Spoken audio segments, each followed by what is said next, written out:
Hello everyone, welcome to the defenders YouTube channel. आज के इस वीडियो में हम बीएसएफ हेड कांस्टेबल आरओआरएम 2022 के लिए जनरल नॉलेज के कुछ इम्पोर्टेंट क्वेश्चन डिस्कस करेंगे। जैसा कि आपको पता ही है कि आपका 80% जो पेपर होगा आरओआरएम का वो पीसीएम से आएगा, फिजिक्स केमिस्ट्री और मैथ्स से। बाकी जो 20 क्वेश्चन है उसमें 10 क्वेश्चन आपको जनरल नॉलेज के मिलेंगे और 10 क्वेश्चन आपको इंग्लिश से मिलेंगे, यानी कि इंग्लिश के क्वेश्चंस आएंगे 10 क्वेश्चन, वो आपको करने होंगे। तो इस वीडियो में मैं डिस्कस करूंगा आपके साथ जनरल नॉलेज के कुछ इंपॉर्टेंट क्वेश्चन जो कि आपसे पूछे जा सकते हैं बीएसएफ आरओआरएम 2022 के एग्जाम में। हालांकि 10 ही क्वेश्चन आएंगे, लेकिन फिर भी आपको कोशिश करना है कि जो अपने जनरल नॉलेज है उसको भी थोड़ा स्ट्रॉन्ग रखना है, जिससे वो 10 क्वेश्चन बड़ी आसानी से आप कर पाएँ। क्योंकि ज़्यादा मुश्किल क्वेश्चन पूछे नहीं जाएंगे, सिंपल से क्वेश्चन आएंगे, जिसमें से 10 में से 1-2 क्वेश्चन आपके करंट अफेयर से आ सकते हैं, बाकी सारे स्टैटिक पार्ट से पूछे जाएंगे। तो अगर आपको इस वीडियो का पीडीएफ चाहिए तो आप टेलीग्राम से डाउनलोड कर सकते हैं, जिसका लिंक डिस्क्रिप्शन बॉक्स में दिया हुआ है। और अगर आपने इससे पहले के वीडियोस नहीं देखे हैं बीएसएफ, चाहे वो आप हेड कांस्टेबल मिनिस्ट्रियल के लिए प्रिपेयर कर रहे हो, चाहे आरओआरएम के लिए प्रिपेयर कर रहे हो, तो चैनल पर प्लेलिस्ट आपको मिल जाएगी, वहाँ से आप सारी वीडियोस और मॉक टेस्ट लगा सकते हैं और देख सकते हैं। साथ ही में अपनी प्रिपरेशन चेक कर सकते हैं कि कितनी प्रिपरेशन आपकी हो चुकी है। तो आरओआरएम का तो पेपर भी होने वाला है, लगभग 1-1.5 महीना बचा है। वहीं हेड कांस्टेबल मिनिस्ट्रियल की अभी तक डेट नहीं आई है, लेकिन मोस्ट प्रोबेबली वो दिसंबर में या दिसंबर के एंड में या मोस्ट प्रोबेबली जनवरी तक आपका एग्जाम हो जाना चाहिए। तो बिना देरी करें आज के most expected question for general knowledge start करते हैं। तो पहला क्वेश्चन है, ये लिखा हुआ है, Bonalu festival is associated with which state. तो बोनालू उत्सव किस राज्य से संबंधित है, ये आपको बताना है। तो देखिए, जो ये फेस्टिवल से रिलेटेड होते हैं ये क्वेश्चन इस तरह से पूछ लिए जाते हैं। पिछली बार भी जो प्रीवियस ईयर का पेपर था आरओआरएम का, उसमें 1-2 क्वेश्चंस आए हुए थे। ठीक, तो इसलिए मैंने यहाँ से एक क्वेश्चन दिया है। तो बोनालू फेस्टिवल जो है वो है तेलंगाना से रिलेटेड। ठीक है, तेलंगाना में ये सेलिब्रेट किया जाता है बोनालू फेस्टिवल। वहीं सिक्किम की बात करें तो यहाँ पर लोसार एक फेस्टिवल है, वो बहुत फेमस है, जो कि बौद्ध रिलीजन में सेलिब्रेट किया जाता है। वहीं वेस्ट बंगाल में आपने दुर्गा पूजा के बारे में सुना होगा। ठीक है, दुर्गा पूजा ये वर्ल्ड हेरिटेज जो इंटेंजिबल साइट्स होते हैं उसके अंदर भी इसको दर्ज किया गया था, यूनेस्को की वर्ल्ड हेरिटेज साइट्स के अंदर। तो ये भी इम्पोर्टेंट है। ठीक है, तो जो ये आपका ये फेस्टिवल है बोनालू, वो तेलंगाना राज्य से रिलेटेड है। In dash continent Victoria fall is located. तो कौन से महाद्वीप में विक्टोरिया फॉल्स आपको देखने को मिलेगा। तो विक्टोरिया फॉल्स जो है बहुत ही फेमस है ये, और ये आपको दिखेगा अफ्रीका के अंदर। ठीक है, अफ्रीका कॉन्टिनेंट के अंदर, अफ्रीका कॉन्टिनेंट के अंदर आपको विक्टोरिया लेक भी मिलती है। ठीक है, इंपॉर्टेंट है ये विक्टोरिया लेक। अल्बर्ट लेक भी है, बहुत सारी लेक हैं अफ्रीका के अंदर। तो विक्टोरिया लेक में से ही निकलती है दुनिया की सबसे बड़ी नदी नील नदी। ठीक है, नाइल रिवर। तो ये अफ्रीका के अंदर है, यानी कि ये जो विक्टोरिया फॉल्स आपको देखने को मिलेगा वो मिलेगा अफ्रीका के अंदर। तो ऑप्शन नंबर सी क्या है इसका correct answer. Next question economy से रिलेटेड है। इसमें बोला गया कौन सा इंस्ट्रूमेंट है जो कि मॉनेटरी पॉलिसी के लिए यूज किया जाता है। तो ये स्टेटमेंट वाले क्वेश्चन है। इस वीडियो में मैंने कुछ स्टेटमेंट वाले क्वेश्चन भी रखे हैं। हालांकि आपका जो आरओआरएम का पेपर होगा उसमें कोई भी स्टेटमेंट वाले क्वेश्चन नहीं पूछे जाएंगे। सिंपल 4 ऑप्शन देकर एक ऑप्शन जो करेक्ट होता है वही आपसे पूछा जाएगा, लेकिन थोड़ा सा लेवल मैंने थोड़ा सा हाई रखा है। ठीक है, जिससे कि आप अच्छे से प्रिपेयर हो सके। तो यहाँ पर बोला है पहले स्टेटमेंट में कैश रिजर्व रेशियो CRR जिसको बोलते हैं, और बैंक रेट। ठीक है, जिसको हिंदी में बोलते हैं नकद आरक्षित अनुपात और बैंक दर। तो देखिए, ये दोनों ही इंस्ट्रूमेंट्स जो हैं ये मौद्रिक नीति में यूज किए जाते हैं। दोनों ही साधन है जो कि मॉनेटरी पॉलिसी को डिसाइड करने में यूजफुल है। ठीक है, तो इसका आंसर क्या होगा, बोथ ऑप्शन 1 और 2। तो एक होती है मॉनेटरी पॉलिसी, एक होती है फिस्कल पॉलिसी। फिस्कल पॉलिसी जो गवर्नमेंट बनाती है, ठीक है, फिस्कल पॉलिसी। वहीं जो मॉनेटरी पॉलिसी है उसका जो रेगुलेट करती है वो आरबीआई करती है। ठीक है, आरबीआई के जो गवर्नर और डिप्टी गवर्नर्स होते हैं वो सभी इसको मैनेज करते हैं मॉनेटरी पॉलिसी को। नेक्स्ट क्वेश्चन में बोला गया है इनमें से कौन सा एक डायरेक्ट टैक्स नहीं है, प्रत्यक्ष कर नहीं है, इनमें से कौन सा ऑप्शन। तो देखते हैं, पहला बोला है इनकम टैक्स यानी कि आयकर, वेल्थ टैक्स, गिफ्ट टैक्स और जीएसटी। तो देखिए इनकम टैक्स भी एक डायरेक्ट टैक्स है, जितनी ज़्यादा इनकम उतना ही ज़्यादा इनकम टैक्स लगता है। वेल्थ टैक्स भी एक डायरेक्ट टैक्स है, गिफ्ट टैक्स भी एक डायरेक्ट टैक्स कहलाता है। लेकिन जीएसटी यानी कि गुड्स एंड सर्विसेज टैक्स, ठीक है, गुड्स एंड सर्विसेज टैक्स, ये एक डायरेक्ट टैक्स नहीं है, ठीक है। और ये बेसिकली लागू किया गया था इंडिया में कब से, 1 जुलाई से 2017, 1 जुलाई 2017 कॉन्स्टिट्यूशन में 101st, तो कॉन्स्टिट्यूशन में 101वां संविधान संशोधन करके ये ऐड किया गया था और इस जीएसटी को ऐड किया गया। इसकी अलग अलग स्लैब्स होती हैं, ठीक है। तो ये डायरेक्ट टैक्स नहीं होता, तो इसलिए जो इसका जो करेक्ट आंसर होगा वो होगा option number D, that is GST. और इसीलिए 1 जुलाई को हम क्या मनाते हैं, ये जीएसटी डे भी मनाया जाता है 1 जुलाई से, ठीक है, 1 जुलाई 2017 को, क्योंकि इसको लागू किया गया था। नाउ इस क्वेश्चन में बोला गया है in which year second round table conference was held, ठीक है। तो कौन से साल में द्वितीय गोलमेज सम्मेलन आयोजित किया गया था। आपको पता होगा 3 गोलमेज सम्मेलन राउंड टेबल कॉन्फ्रेंस किए गए थे। एक हुआ था 1930 में, एक हुआ था 1931 दिसंबर जनवरी में, ठीक है, दिसंबर जनवरी, और एक हुआ था 1932 में, ठीक है। फर्स्ट, ये सेकंड और ये थर्ड। तो जो सेकंड टेबल कॉन्फ्रेंस था वो 1931 में आयोजित किया गया था लंदन के अंदर। तो इसका आंसर क्या होगा, ऑप्शन नंबर सी, 1931, ठीक है। और यही वो टेबल कॉन्फ्रेंस था, राउंड टेबल कॉन्फ्रेंस, जिसमें महात्मा गांधी भी लंदन गए थे इसमें पार्टिसिपेट करने के लिए। इसके अलावा आपको पता ही होगा डॉक्टर BR अम्बेडकर वो इंसान थे जो कि तीनों राउंड टेबल कॉन्फ्रेंस में उन्होंने पार्टिसिपेट किया था।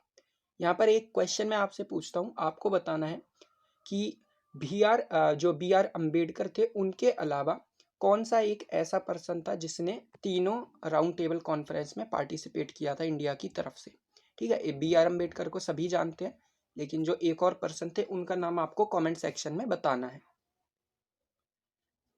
नाउ इसमें पूछा गया है रिन्यूएबल एनर्जी के एग्जाम्पल, तो नवीकरणीय ऊर्जा के उदाहरण पूछ रहे हैं, इनमें से कौन से हैं। पहला बोला है सौर ऊर्जा, दूसरा बोला है पवन ऊर्जा। तो देखिए पहली बात तो रिन्यूएबल एनर्जी या नवीकरणीय ऊर्जा क्या होती है, वैसी ऊर्जा जो कि जल्दी खत्म होने वाली नहीं, यानी कि वो आने वाली कई पीढ़ियों तक लगातार चलती ही रहेगी। जैसे हम एनर्जी बनाते हैं वायु से, हम एनर्जी बनाते हैं सोलर हीट से, जो सन की जो ऊर्जा है। इसके अलावा बाकी कई मेथड्स होते हैं, जैसे हाइड्रो पावर प्लांट्स लगाए जाते हैं, पानी से ऊर्जा बनाई जाती है। तो ये सारे के सारे रिन्यूएबल एनर्जी के सोर्सेज हैं। तो यहाँ पर दो ऑप्शंस दिए हुए हैं, सोलर एनर्जी और विंड एनर्जी। तो ये दोनों ही क्या आते हैं, रीन्यूएबल कैटेगरी के अंदर आते हैं, ठीक है। लेकिन जैसे ये आपके पेट्रोलियम हो गया, ठीक है, पेट्रोलियम वगैरह हो गया, गैसेस हो गई, ये सारे क्या है, नॉन रीन्यूएबल है। ये एक बार ख़त्म होने के बाद इनको दोबारा बनने में कई लाखों साल लग जाएंगे, इसलिए इनको नॉन रीन्यूएबल कैटेगरी में रखा जाता है। तो इसका जो करेक्ट आंसर होगा वो दोनों ही है, सोलर और विंड दोनों एनर्जी क्या है, रीन्यूएबल एनर्जी है, यानी कि आंसर क्या हो जाएगा, option number 1, both 1 and 2। Next question में बोला गया है which of the following is a mine of copper in India. तो ये कुछ माइंस के नाम लिखे हुए हैं, ठीक है। तो यहाँ पर क्या बोला है, खान, तांबे की खान बताना है कि कौन कौन सी है, इनमें से 3 जो खान दी हुई है, माइंस दी हुई है, इनमें से कौन सी कॉपर की माइंस है। तो देखिए बालाघाट, सिंहभूम और खेतड़ी, ये तीनों की तीनों ही जो माइंस हैं, ये बहुत फेमस माइंस हैं जो कि कॉपर के लिए हैं, यानी कि इन माइन से हम क्या निकालते हैं, कॉपर, ठीक है। तो कॉपर निकाला जाता है इन तीनों माइन से, और ये तीनों ही कॉपर के लिए काफ़ी फेमस माइंस है। तो आंसर क्या होगा इसका, ऑप्शन नंबर बी, 1, 2 एंड 3, ठीक है। तो तीनों ही माइंस कॉपर की माइंस है। इसमें बोला गया है साइंटिस्ट को मैच करना है डिस्कवरी से, यानी कि किस साइंटिस्ट ने कौन सी डिस्कवरी की। तो देखिए जैसे कि आपको पता है एटम के अंदर क्या होते हैं, सब एटॉमिक पार्टिकल्स, जैसे इलेक्ट्रॉन, प्रोटॉन, न्यूट्रॉन, ठीक है। तो इलेक्ट्रॉन की खोज सबसे पहले किसने की थी, तो उनका नाम है जे थॉमसन, ठीक है, जे थॉमसन। प्रोटॉन की खोज सबसे पहले किसने की थी? तो उनका नाम है गोल्डस्टीन। ठीक है, ये आई थिंक 1931 में की गई थी। ठीक है, और इलेक्ट्रॉन आई थिंक 1897 में किया गया था। ठीक है, 1931 if I am not wrong, लगभग इसके आसपास था। वहीं चैडविक थे, तो चैडविक ने क्या, न्यूट्रॉन की खोज की थी। ठीक है, न्यूट्रॉन की किसने? चैडविक ने। चैडविक साइंटिस्ट थे। वहीं अगर न्यूक्लियस के बारे में आता है, न्यूक्लियस का सबसे पहले किसने पता लगाया? तो वो कौन थे? रदरफोर्ड। ठीक है, जो अपना फेमस जो उनका गोल्ड फॉइल एक्सपेरिमेंट था उसके जरिए उन्होंने न्यूक्लियस का पता लगाया था, रदरफोर्ड ने। तो इसमें अगर देखते हैं जे थॉमसन प्रोटॉन गलत हो जाएगा, रदरफोर्ड न्यूक्लियस ऑफ एटम ये ठीक है, और गोल्डस्टीन इलेक्ट्रॉन ये भी गलत है। तो ओनली 3 क्या होगा अपना? करेक्ट होगा, यानी कि आंसर क्या हो जाएगा? केवल 3, ओनली 3। नेक्स्ट क्वेश्चन में बोला गया Muslim League announce the day of 16 अगस्त 1947 एज। तो मुस्लिम लीग ने 16 अगस्त 1946 के दिन को डैश के रूप में घोषित किया। तो कौन से दिन के रूप में उन्होंने घोषित किया था? तो रिपब्लिक डे भी नहीं है, इंडिपेंडेंस डे भी नहीं है, ब्लडी संडे भी नहीं है। आंसर क्या होगा? डायरेक्ट एक्शन डे या फिर सीधी कार्रवाई दिवस। ये मुस्लिम लीग ने 1946 में 16 अगस्त के दिन ये सीधी कार्रवाई दिवस मनाया था, जब बेसिकली बात की जा रही थी एक अलग नेशन की, जो कि इंडिया से अलग होकर एक पाकिस्तान नेशन बाद में बना दिया गया था। इसमें हमें बताना है कौन सा रूलर है जो कि मौर्यन रूलर नहीं है। तो 3 यहाँ पर स्टेटमेंट है, 3 नाम दिए गए हैं, चाणक्य, अशोक और बिंदुसार। तो देखिए, अशोक और बिंदुसार ये तो दोनों के दोनों रूलर हैं, मौर्यन रूलर जो कि रहे थे। पहले बिंदुसार थे, फिर उसके बाद अशोक आए थे। लेकिन यहाँ चाणक्य जो दिया है, देखिए चाणक्य मौर्यन टाइम के समय जरूर थे, लेकिन वो कोई रूलर नहीं थे। बेसिकली जो चंद्रगुप्त मौर्य थे, ठीक है, चंद्रगुप्त जो मौर्य थे, उनके ये बहुत ही फेमस एक मिनिस्टर थे, कह सकते हैं आप, जैसे जिनको चाणक्य के नाम से जाना जाता था, है ना। और इनकी एक फेमस बुक भी थी, अर्थशास्त्र, जो कि इन्होंने लिखी थी। तो ये मौर्यन टाइम्स में तो थे चाणक्य, लेकिन कोई रूलर नहीं थे। यानी कि इसमें पूछा गया which of the following is a Mauryan ruler. तो कौन से इनमें से मौर्यन रूलर थे? तो मौर्यन रूलर कौन थे? अशोक और बिंदुसार, यानी कि ऑप्शन नंबर बी क्या होगा? करेक्ट। चाणक्य मौर्यन रूलर नहीं थे। ये करंट अफेयर से रिलेटेड क्वेश्चन है, बहुत ही सिंपल है, आपको पता ही होगा। अभी कुछ ही दिनों में ऑस्ट्रेलिया के अंदर स्टार्ट होने जा रहा है 2022 ICC men's T20 world cup. तो इसका करेक्ट आंसर क्या होगा? Option number C, Australia. ठीक है, तो ये शुरू होने वाला है। अच्छा, इससे पहले जो हुआ था 2021 का T20 वर्ल्ड कप, है ना, वो बेसिकली 2020 का था, जो कि बाद में कोविड की वजह से डिले किया गया था। ये कहाँ हुआ था? यूएई में। और इसको किसने जीता था? ऑस्ट्रेलिया ने। किसको हराया था? न्यूजीलैंड को।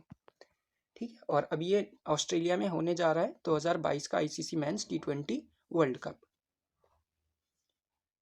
Who is the author of the book PACS indica? PACS indica पुस्तक के लेखक कौन है? तो बहुत ही फेमस पर्सनैलिटी हैं ये, और इनका नाम है शशि थरूर।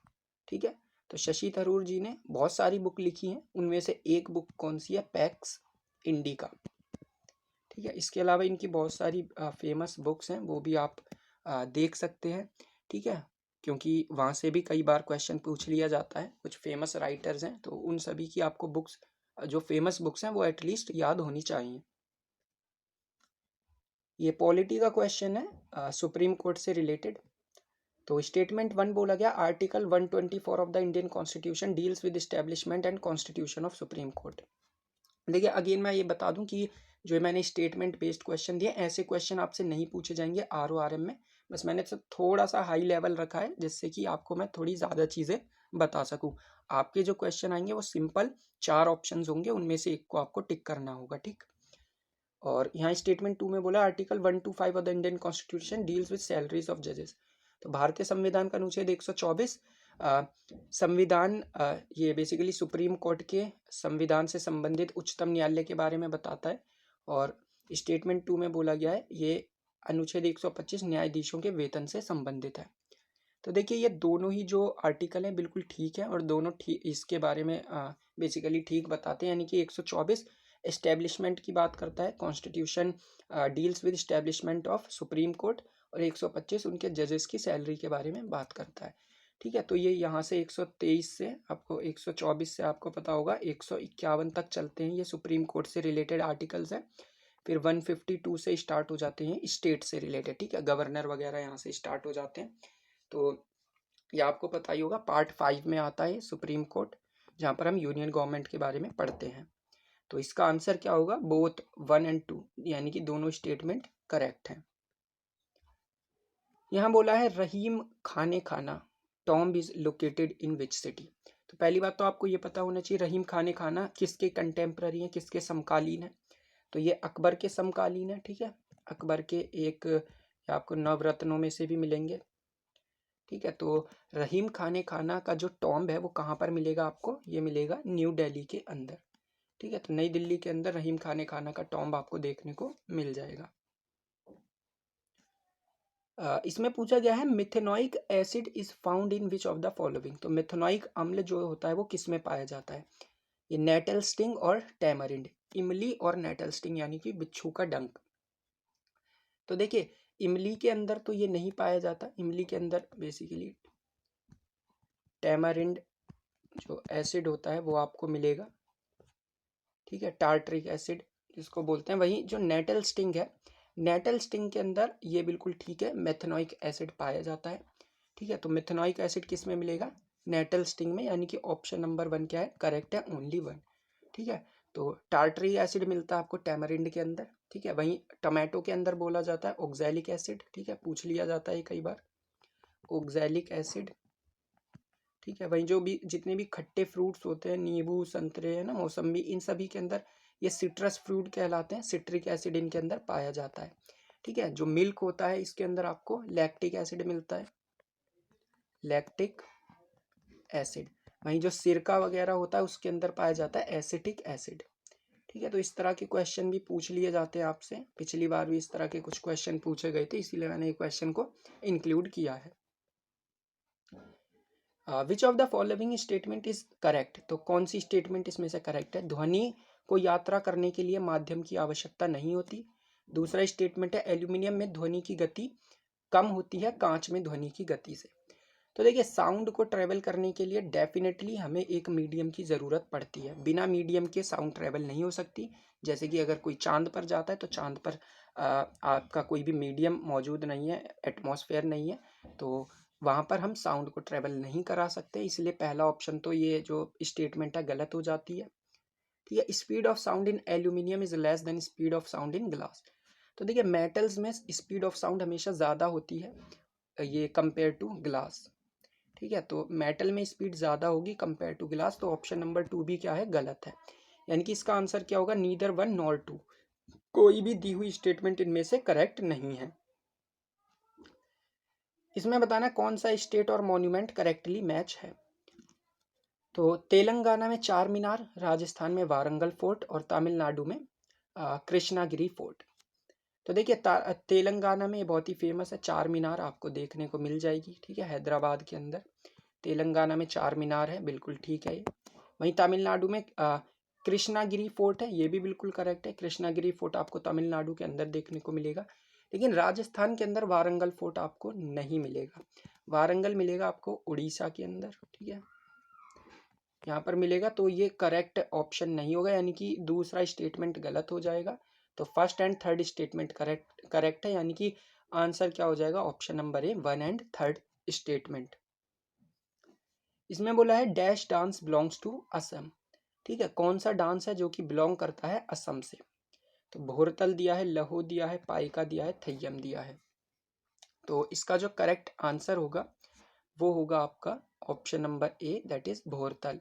भोरतल कौन से भोरतल डांस जो है वो असम से रिलेटेड है।